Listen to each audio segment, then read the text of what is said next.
धीरज धर मनुआ,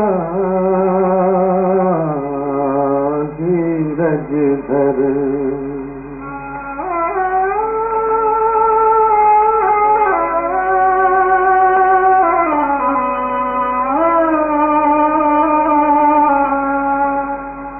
धीरज धर मनुआ, धीरज धर, तेरे सुख के भरे दिन आएंगे। धीरज धर मनुआ, धीरज धर, तेरे सुख के भरे दिन आएंगे। तकदीर का सूरज चमकेगा, गम के बादल हट जाएंगे। धीरज धर मनुआ, धीरज धर।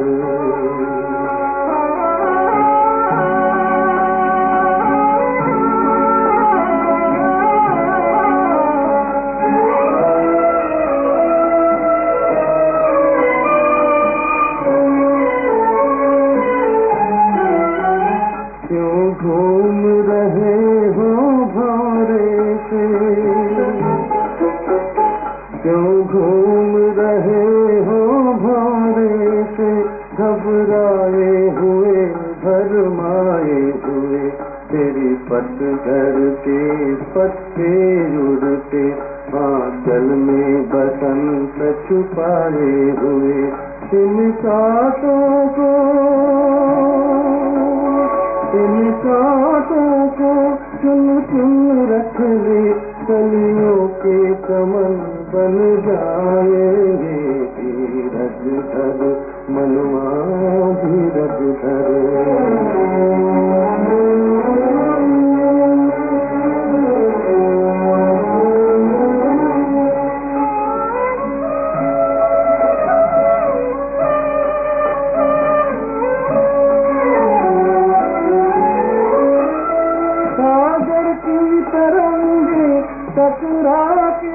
टकरा के स्वयं ही डूबेंगी। तेरी सत की नाव डोलेगी, बहुत डोलेगी, मगर ना डूबेगी। तूफानों के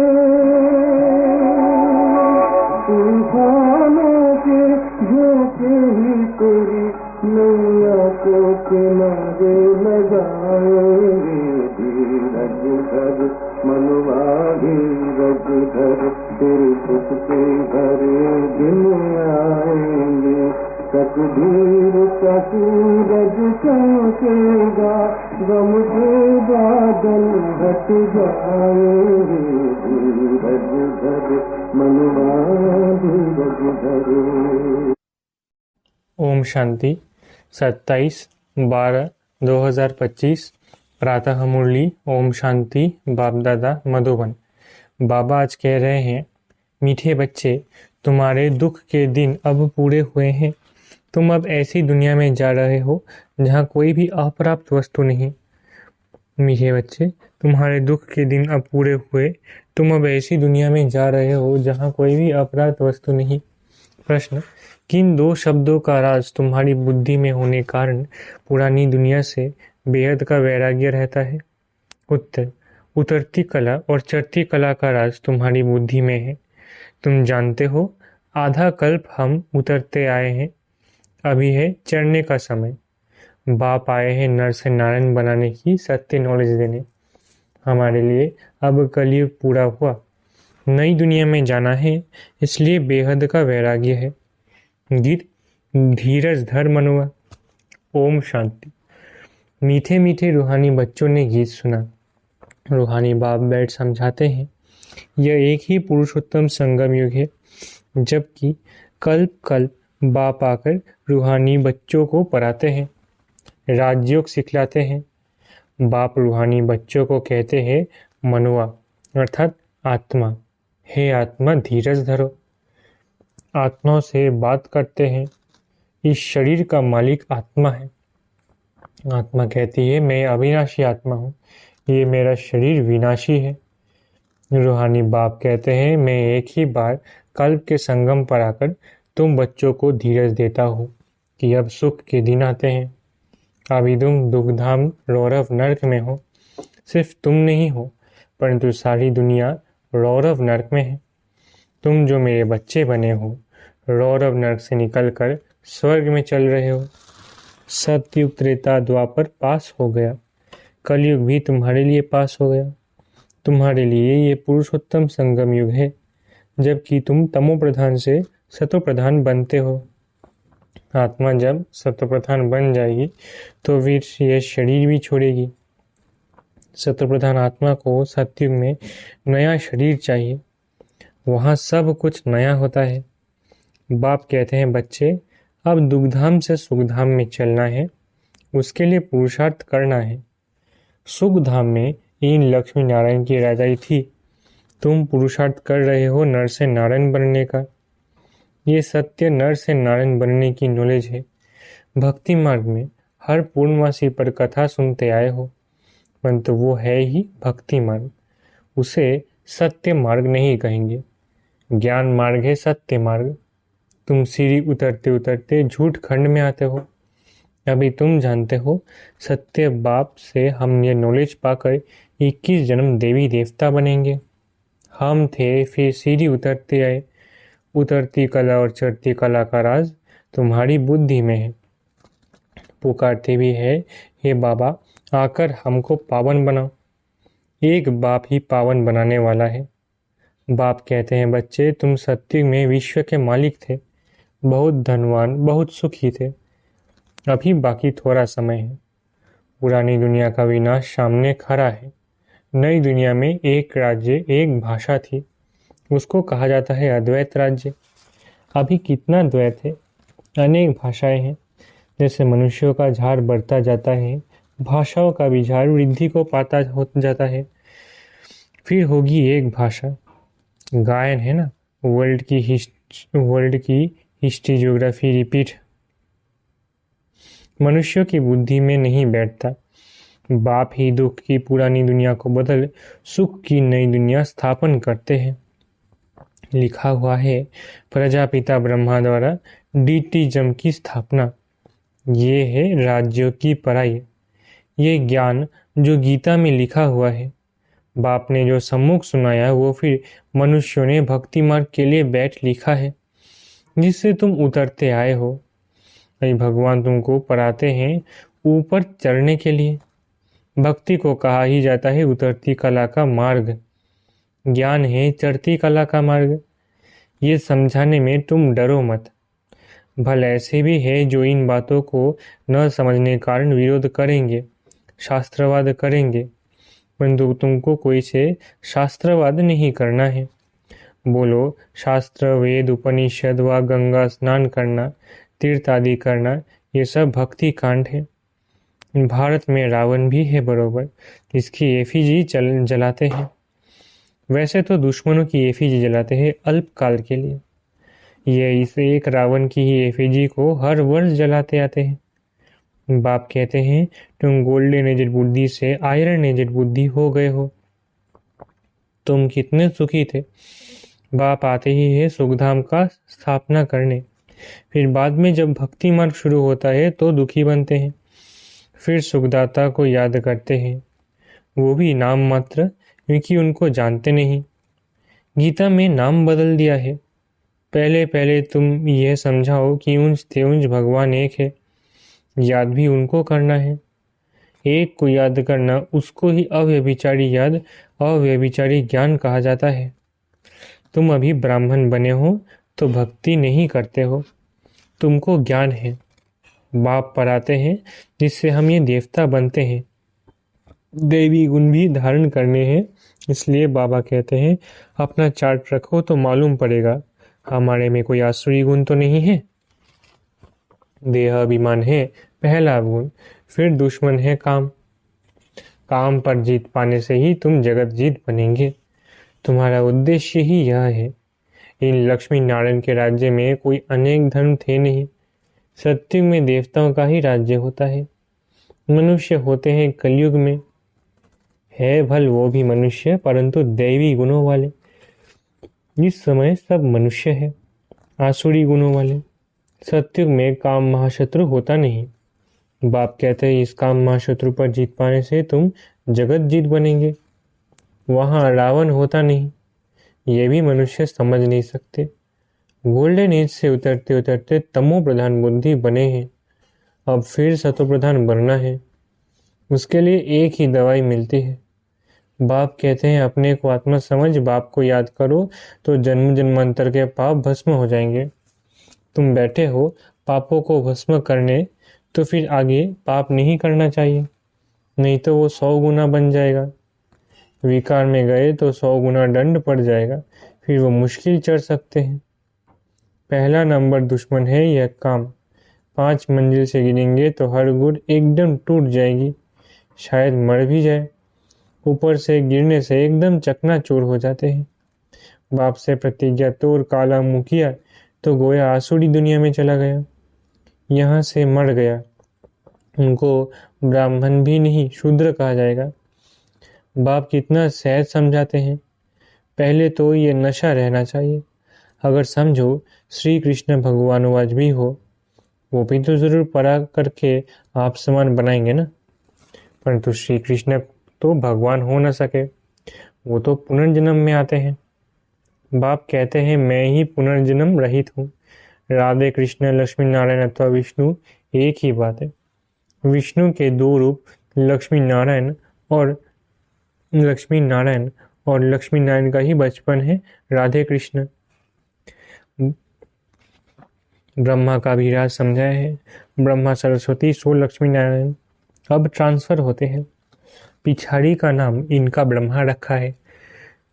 बाकी ये ब्रह्मा तो देखो एकदम आयरन एज में खड़ा है। यही फिर तपस्या कर श्री कृष्ण व श्री नारायण बनते हैं। विष्णु कहने से उसमें दोनों आ जाते हैं। ब्रह्मा की बेटी सरस्वती। ये बातें कोई समझ ना सके। 4 भुजा ब्रह्मा को भी देते हैं, क्योंकि प्रवृत्ति मार्ग है ना। निवृत्ति मार्ग वाले ये ज्ञान दे नहीं सकते। बहुतों को बाहर से फंसा कर ले आते हैं कि चलो हम प्राचीन राजयोग सिखलाए। अब सन्यासी राजयोग सिखला ना सके। अब ईश्वर आए हैं, तुम अब उनके बच्चे ईश्वरीय संप्रदाय बने हो। ईश्वर आए हैं तुमको पढ़ाने, तुमको राजयोग सिखला रहे हैं। वो तो है निराकार, ब्रह्मा द्वारा तुमको अपना बनाया है। बाबा बाबा तुम उनको कहते हो, ब्रह्मा तो बीच में इंटरप्रेटर है, भाग्यशाली रथ है। इस द्वारा बाबा तुमको पढ़ाते हैं। तुम भी पतित से पावन बनते हो। बाप पढ़ाते हैं मनुष्य से देवता बनाने। अभी तुम पुरुषोत्तम संगम युग पर हो। अभी तो रावण राज्य है, आसुरी संप्रदाय है ना। अभी तुम ईश्वरीय संप्रदाय बने हो, फिर दैवी संप्रदाय बनेंगे।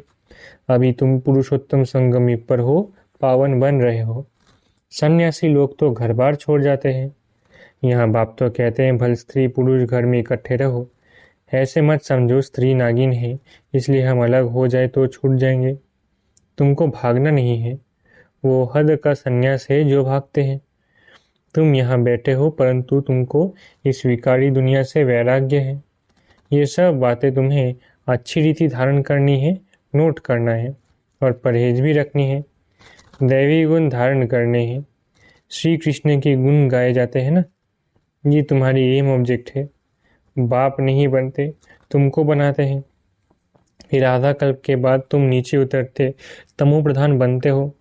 मैं नहीं बनता हूँ, ये बनते हैं। 84 जन्म भी इसने लिए हैं। इनको भी अभी सतो प्रधान बनना है। ये पुरुषार्थी है। नई दुनिया को सतो प्रधान कहेंगे।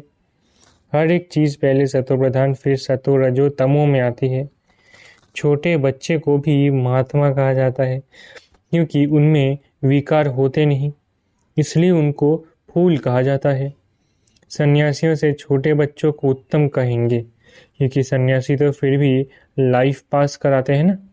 5 विकारों का अनुभव है। बच्चों को तो पता नहीं रहता, इसलिए बच्चों को देख खुशी होती है। चैतन्य फूल है, अपना तो है ही प्रवृत्तिमान। अभी तुम बच्चों को इस पुरानी दुनिया से नई दुनिया में जाना है। अमर लोक में चलने के लिए तुम सब पुरुषार्थ करते हो। मृत्यु लोक से ट्रांसफर होते हो। देवता बनना है तो उसके लिए अब मेहनत करनी पड़े। प्रजापिता ब्रह्मा के बच्चे भाई बहन हो जाते हैं। भाई बहन तो थे ना। प्रजापिता ब्रह्मा की औलाद आपस में क्या ठहरे। प्रजापिता ब्रह्मा गाया जाता है। जब तक प्रजापिता का बच्चा न बने सृष्टि की रचना कैसे हो। प्रजापिता ब्रह्मा के हैं सब रूहानी बच्चे।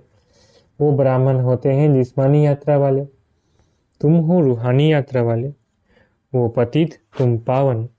वो कोई प्रजापिता की संतान नहीं है, ये तुम समझते हो।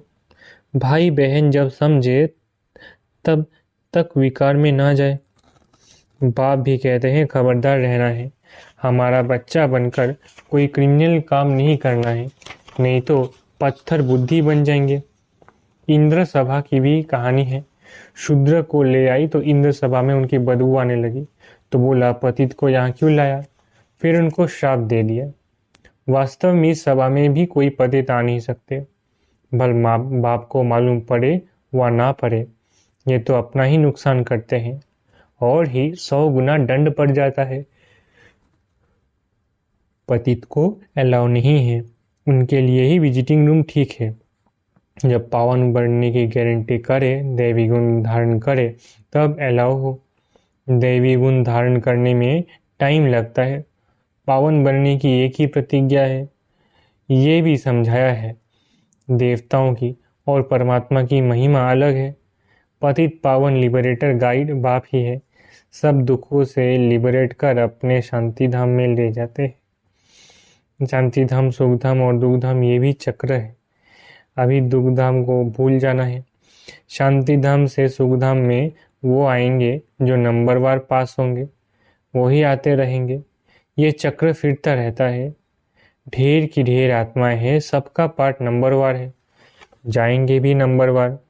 उनको कहा जाता है शिव बाबा का सिजरा अथवा रुद्रमाला। नंबरवार जाते हैं फिर नंबरवार आते हैं। दूसरे धर्म वालों का भी ऐसा होता है। बच्चों को रोज समझाया जाता है, स्कूल में रोज नहीं पढ़ेंगे, मुरली नहीं सुनेंगे तो फिर एब्सेंट हो जाएंगे। पढ़ाई की लिफ्ट तो जरूर चाहिए। गॉडली यूनिवर्सिटीज में एब्सेंट थोड़ी ही होना चाहिए।